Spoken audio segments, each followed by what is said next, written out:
हरे राम राम हरे हरे हरे कृष्ण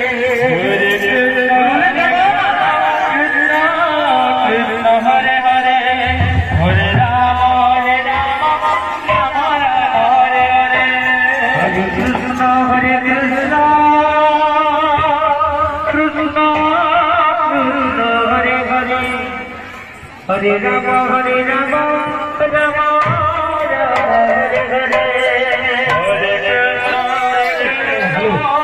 कृष्ण कृष्ण हरे हरे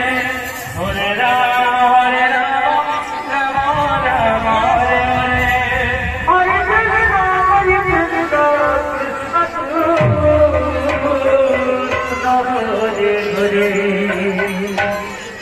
हरे हरे राम राम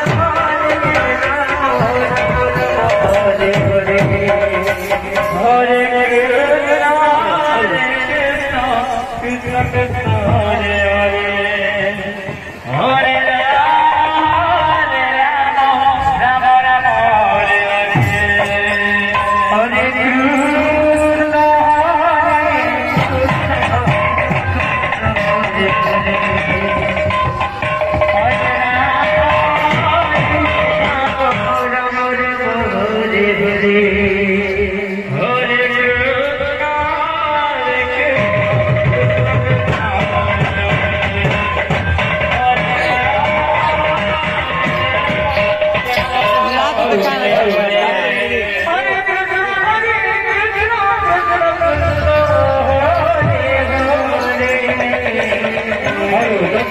हरे भाई मेरे कृष्ण हरे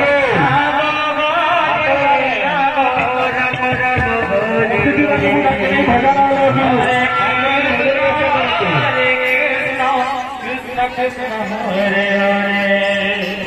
हरे राम राम हरे हरे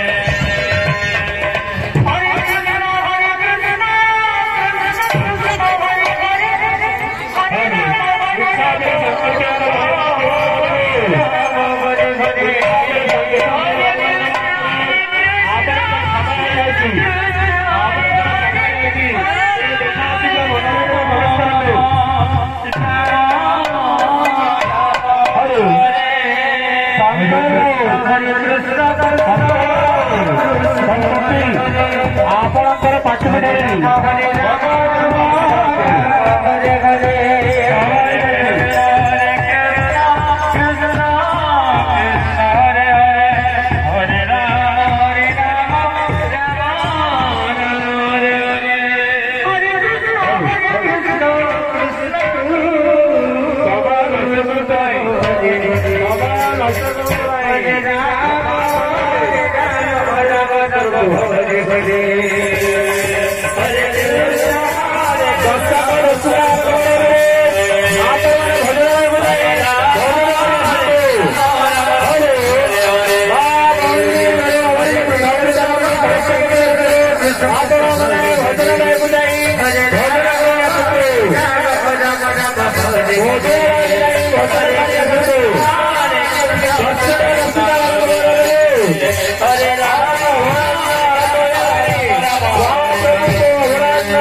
Hare